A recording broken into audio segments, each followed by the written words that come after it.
necessarily reflect the views and opinions of FRC Media, Bristol Community College, or the City of Fall River.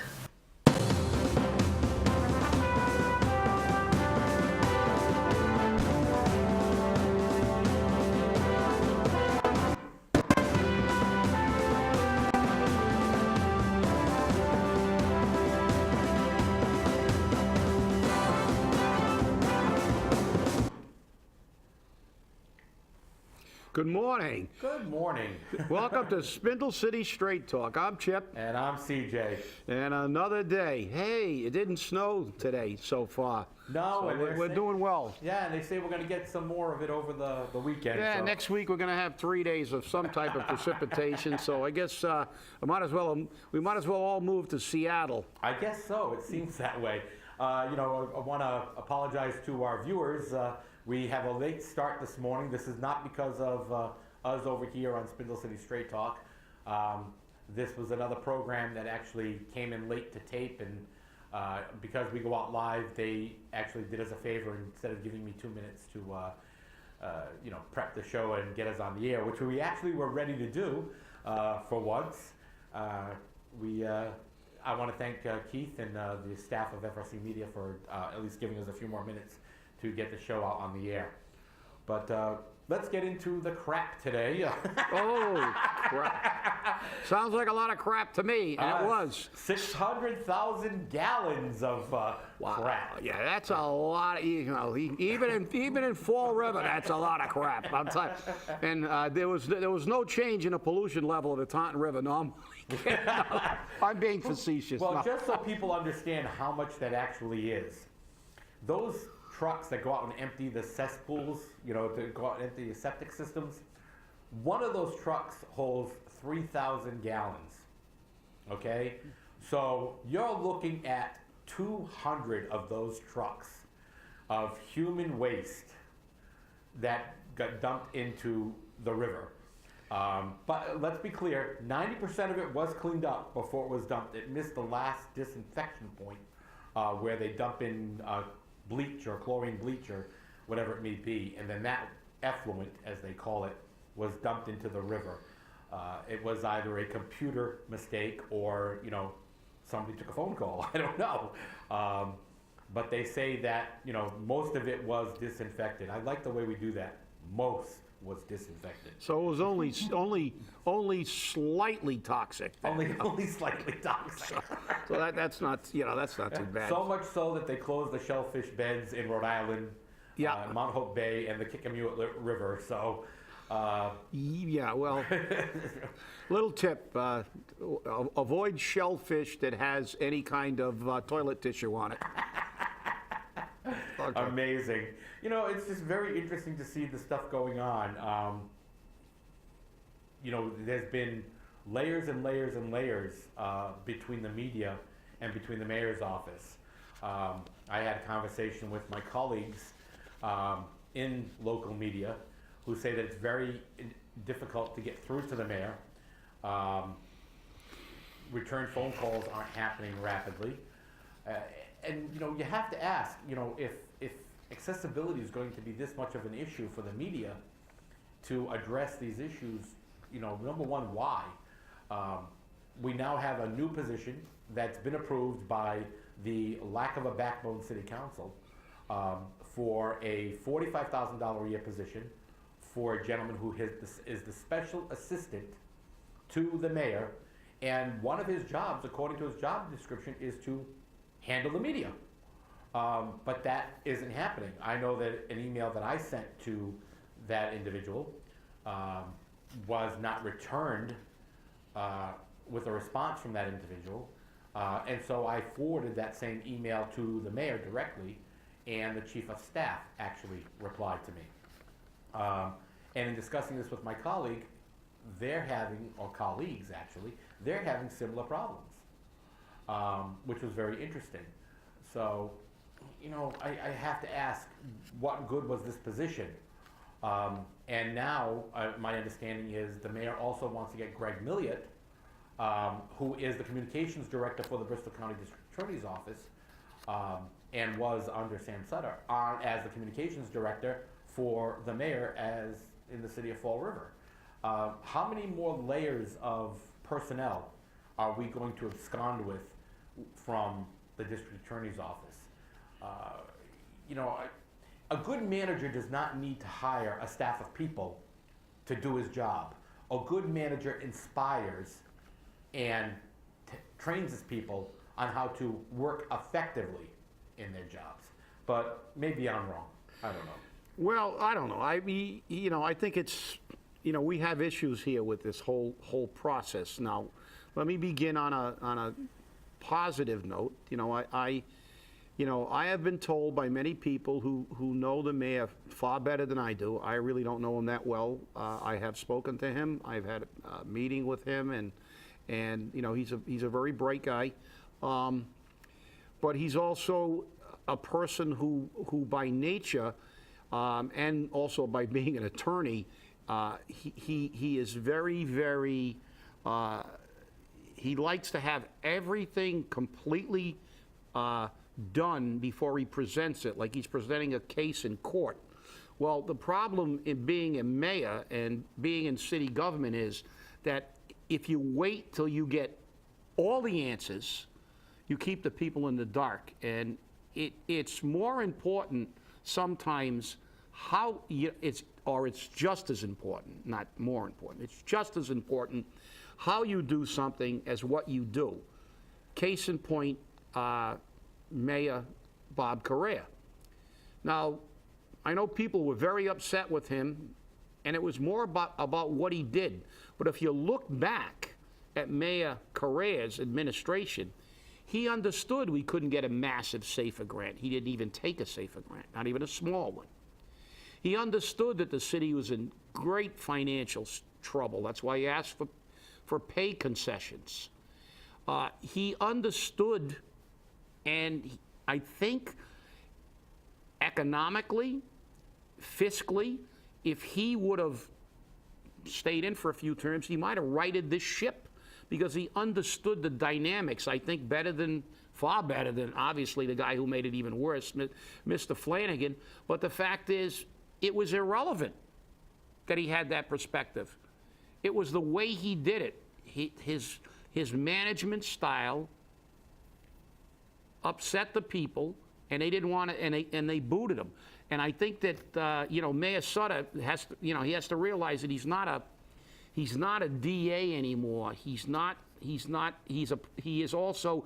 mayor, and he's a politician, and he has to keep the public informed. We have to know at least a general idea of what's going on behind the scenes. He's not hiding his case from the defense attorney, holding his cards close to the vest so he can surprise the defense attorney. He has a bunch of people here who are frustrated. They've spent a very bad winter. Their electric bills have doubled. Their heating costs are going to be astronomical. It's the coldest February in history. They haven't had a pay raise in years, and they're upset. They want to see something going on. He's supposedly going to have a press conference, and I've been told that he's working very hard to have basically all the answers. And, I hope that happens very soon. But I think the mayor has to realize he's got to change the way he does business. He said he was going to have transparency, and now we get layers and layers of people that you have to go through to get to him. And in reality, I've said this before, I don't believe that our mayor needs any of this help. No, there's no question about that. And you're right, management styles are different. And there's a whole, it's just like with people, there's sciences developed around management styles. There's sciences developed around, people's behavior patterns. But, the management styles and the behavior patterns, sometimes people can't look beyond that. And that's the biggest problem that Fall River as a whole has. Everything gets personalized. Everything becomes personal. Oh, well, he did this, and this is personal, and he cut the pay to my cousin, and he cut the job that my sister-in-law had, and it's not personal. That's business. That's business.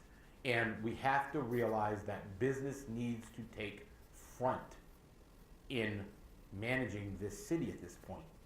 Okay? If we don't have the money for the fire department, how do we have $78,000 for a chief of staff. And that's according to ordinance. I don't know how much he's actually getting paid, but that's according to ordinance. If we don't have the money for a firefighter, how do we have money for a special assistant to the mayor? If we don't have the money for a police officer, if we don't have the money for bags, how do we have money for more positions? Yeah, not only that, CJ, you know, the fact is that, as I've said time and time again, you know, at one point in time, many years ago, we had a 300-man fire department. Our police department was near 300. The DPW was much larger. All these departments were much bigger. Yet, we had a mayor who had a secretary, and that's all he had. There was no chief of staff, and there was no special assistant, and the city ran fine. Why? We had more people to supervise, but we actually have department heads. And this is that bothers me about the way government is going. We create more and more tiers of jobs for our friends. Well, you know, we're supposed to be, as you said, it's business. And in business, when a company begins to lose money, they have to tighten their belt. They have to restructure. They have to eliminate unnecessary jobs. They have to consolidate. They have to do more with less, put more work on fewer people. But in this city, we have a fire chief, a police chief, a DPW head, a DCM head, or whatever you want, whatever, and all the other. We have department heads that it's their job, and they get good salaries to run these departments. So why do you need somebody? You know, they answer to the mayor, and the departments fundamentally run themselves. That's why they have their own budgets. You know, guess what? These people are responsible for their budgets. They're responsible for discipline and enforcing the collective bargaining agreements. Why do we need all these assistants and special, for what? For what? And they're buffers. And the fact is that, to me, it's a waste of money. And if a mayor needs that much help, maybe we should really look at this charter change. Worcester doesn't. The Worcester mayor is ceremonial, and Worcester's what, the second largest city in the state? Worcester's mayor only gets like $20,000 a year because it's a ceremonial position. They have a city manager. The guy gets good money and he runs the city. That's what he does. He manages the city. So now we have a mayor, we have a city administrator, which is fundamentally a city manager. Now we have chief of staffs. We're going the way of the school department. Next thing we'll have is dean of city employees. You know, I mean, you know, this is not the right way to do it. I'm sorry. The fact is that, you know, he's got people he had at the DA's office and he had jobs, and I understand he wants to bring the people he knows, whose ability levels he knows, over. But the fact is, restructure, eliminate positions. But the budget should be getting smaller when it comes to supervisors. As I said before, we're overmanaged and underserviced. If the budget is going to increase anywhere, it should be on personnel who deliver the services to the taxpayers, not on tiers. I mean, you know, the mayor of a city that has department heads now has to have a cabinet. Fundamentally, the mayor's like the president of the United States. I can understand why the president needs a cabinet. I mean, when you're running a country. But the fact is, a city that actually has shrunk in its number of personnel to be supervised. The only thing that's grown in the city of Fall River in the past 20 years is the number of supervisory positions and the budget. Yeah, well, and you know, Chip, this is the big problem, okay? Because they've all been told they need to do a 10% budget cut to their departments. Well, what's going to get cut? You and I both know they're going to cut the people that provide the services. Why? You know what? I'll tell you right where to cut. You have 2 assistants in DCM. Get rid of both of them. I'll bet you that's going to cut pretty close into their budget, their 10% budget cut. But and those are relatively new positions, for the record. Exactly. We talked about that. Those positions weren't there 3 years ago. Right. You know, But you know, get rid of those. Do the same thing in the school department. We hire people on grants, and we never get rid of them. We never lose them. But, you know, there's no money there to fund them anymore. So who funds them? The school department does.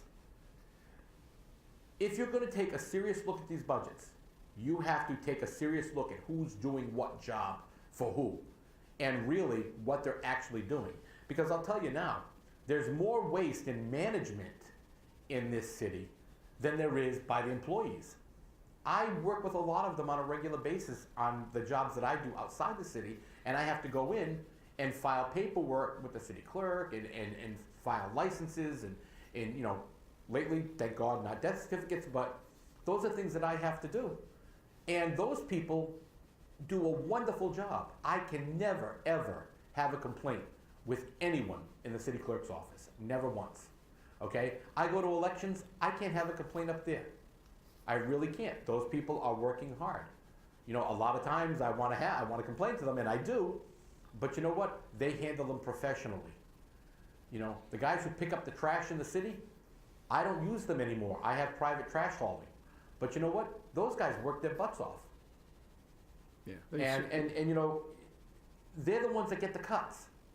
Why don't we cut the managers? Because I'll be honest, we have too many of them. And that's where it's got to stop. Because if we don't start getting a hold of this budget, there's going to be no control of it as it is. And you know, they say, oh, well, we can't have receivership. This is from the city council. We can't have receivership. We'll lose control of the budget. You don't have control of it now. They have the power of no. They control the checkbook, and they don't want to exercise it because, oh, it won't look politically good, and you know, and my job might be in jeopardy. Your job's in jeopardy now, okay? Because people are getting fed up with you, all of you, not just one, all of you. And the problem is that you're going to go out and you're going to go make sure you got your chow mein sandwiches and your spaghetti dinners, and you're going to be giving them away to the seniors, hoping that the seniors will vote you in. And the problem is that those seniors that keep voting those people in, like it or not, are one of the major causes of our downfall in the city, because they keep electing people who don't have a backbone to do anything to make a change. Well, you know, we have a situation here in the city that, you know, as you said, the city council is saying we don't want to lose control of the budget. But, you know, if you can't control your budget, maybe you deserve to lose control of it.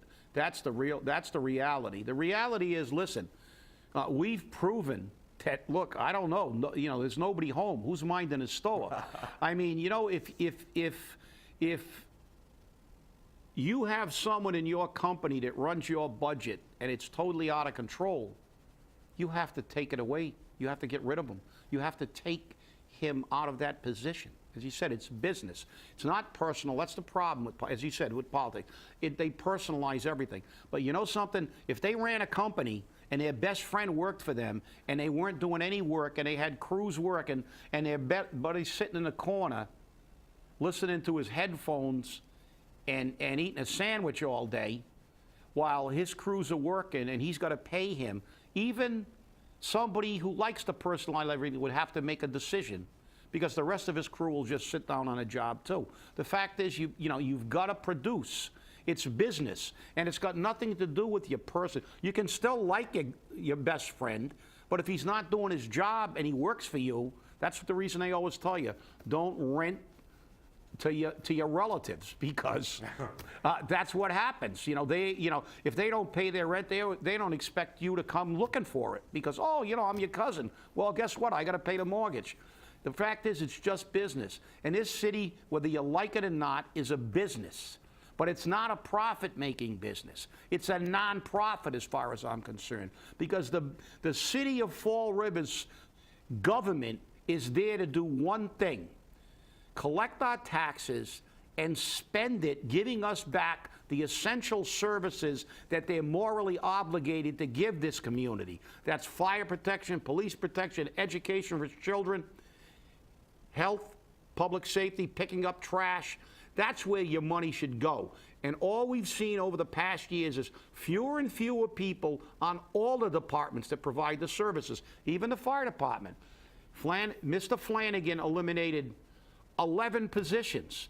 But in reality, there were 14 firefighters eliminated, the people who actually dragged the hose and put the fires out. What happened to the other 3 jobs? They made 2 captains and a lieutenant. You explain to me how you need 2 more supervisors when you've got 11 less men. And this is what's happened throughout every department in the city. It's wrong. We're upside down. We have an inverted pyramid. And as I said again and again, and I won't stop saying it, until somebody starts paying attention on the city council or on the 6th floor, that we've got to get back to putting services first and politics last. Yeah, good luck on that one, Chip, and you know that. I mean, politics, makes the world go round in Fall River, and, that's the scary part about it. But, now that we're talking about the fire department, the SAFER grant has raised its ugly head again, and Sam Sutter did something that was politically necessary. We're going to talk politics, let's talk politics. We know that the odds of Fall River getting the SAFER grant are the same as a snowball's chance in hell. And if hell calls, I'll send them more snow than they need. But again, he had to do that because if he didn't, it would look like he's against public safety and against the fire department. And if he does it, on the other side, he's looking like, oh, well, here we go again with the grants. The problem is this. Jason Burns pressed the mayor to get this grant. You can't blame him for it. Chip, I'm sure if you were, the fire department union president, you would do the same thing. You got to look for any means possible to get more men, on the trucks, because we need them. There's no question about it. The problem I have is, how do we fund those men afterwards? Because there's no way to fund it right now. And, you can put a Band-Aid on something, but a Band-Aid doesn't cure the problem. A Band-Aid only puts off what's going to happen. Well, you're right, but they did get they did put in for a very small grant, which is good, which is what I thought they should have done during a career administration. Put in for a reasonable amount of bodies. So they put in for a grant that would fund 10 firefighters, and hopefully in 2 years they'll be able to find the money. But I don't think so. Unfortunately, I believe that this city is in such a financial lurch that they're not going to be able to find the money, and we're going to be back in the same position in a couple of years. That's what upsets me. And look, as you said, if I was the president of the union, I wouldn't have accepted 185, 175, because the reality is that these people, putting 10 people on will help, but it's going to be a very, very small amount. It's going to cut the overtime budget a little bit, but in reality, 10 people on 4 different shifts, it's like 2 people a shift. You take out, that's 8 people, and the other 2 you figure filling in for vacations. So it's like 2 people in the city per shift. So how much does that mean? 1 in each district? Yeah, all the help is right, but I'm going to give you the reality that nobody will tell you. The reality is the Fall River Fire Department, in order to handle 2 working fires like we used to, has got to be up around 240 to 250 men. 185, even 200. If you get 1 good, real working fire, you're not going to have enough personnel to handle another good working fire. That's the reality. Nobody wants to hear that, but that's the truth. And it's up to the union to try to get as many people as they can. I understand what they're doing, and they're right. It's always better to have more people. I mean, 153 was insane. And even 185, okay, but we can handle 1 good working fire, but let's not try to con the public. The fact is, even with 200 people on that department, the way the personnel are distributed, you're not going to be able to handle 2 really good working fires. And that's just the reality of the personnel. And I can tell you that from experience, and a lot of it. Well, Chip, and that's the big question a lot of people in the public are having. Because when these contracts came out, okay, they asked, why didn't Flanagan go to somebody who knew how to handle this? He let Sean Kadim do it, okay? And then we now have Sam Sutter. And the same question is now being asked. Why isn't somebody going to someone who knows how to handle these contracts, who knows how to handle these issues, who knows what's necessary? And your name has been thrown around, as we know, Chip. You know, people have asked, you know, why didn't they go to CHIP? Well, you know, they don't have to go to CHIP. You know, it'd be nice if they did, but they don't have to. They can go to, you know, anyone who has, you know, half a brain in handling union situations and in handling the necessary manpower for the city of Fall River, or a city like Fall River in size and, you know, development. Because again, this, for the fire department alone, which you are pretty much an expert at, Chip, let's be real, you know, this requires a special circumstance. And you've said this before on the show, that because of the nature of our triple deckers and our 6 apartments and the congestion of it, there's more that's necessary. You can't just say, like Somerset would say, oh, well, you know, we have 42 houses. Well, yeah, Fall River has 42 houses on a block, you know, in a block area, but guess what? They're all triple deckers. So, you know, how do you handle that? Yeah, and you know, we get back to the fundamental problem, CJ, that we said on our first show, so many shows ago. Follow the money. The fact is, they really know that we're understaffed. They know a lot of things. But the fact is, it's a catch-22. They've spent so much money on these jobs that are unnecessary, creating so many new positions. We've stretched the budget so thin, they can't afford it. There's no way in sight that you could ever get back in the next decade unless there's drastic changes to the structure of this government in this city and the departments and the way that the resources are allocated. Because the fact is, look, you don't think that Sam Sutter would be a hero if he could bring them up to 210 or something. But the fact is, you can't do it if you have no money. And I guarantee when this meeting is finally, and they talk about the budget, you're going to see that we are, they're going to say we're on the verge of receivership. I say if all the bills came due within the next 6 months, we would be one of the worst cities in the United States financially, without a doubt. Well, you know, Chip, and that's, you know, I was at Tom Quinn's, his swearing in ceremony, which was actually a very good ceremony. A lot of people there. And I had a brief moment with the governor. I had some extra time with Karen Polito, but I had a great deal of time with Maura Healey. And I brought up several issues, which people didn't want to hear about. And, you know, surprisingly enough, you know, Dottie Sutter came up to me, which didn't surprise me, was, hi, how are you? Gave me a kiss, nice hug. I don't even know if Sam saw me. He just kind of like was walking around. But, you know, I brought up an issue of like receivership for Fall River with, you know, the leader of our great state, and I brought it up with the lieutenant governor, and I also brought it up with the attorney general.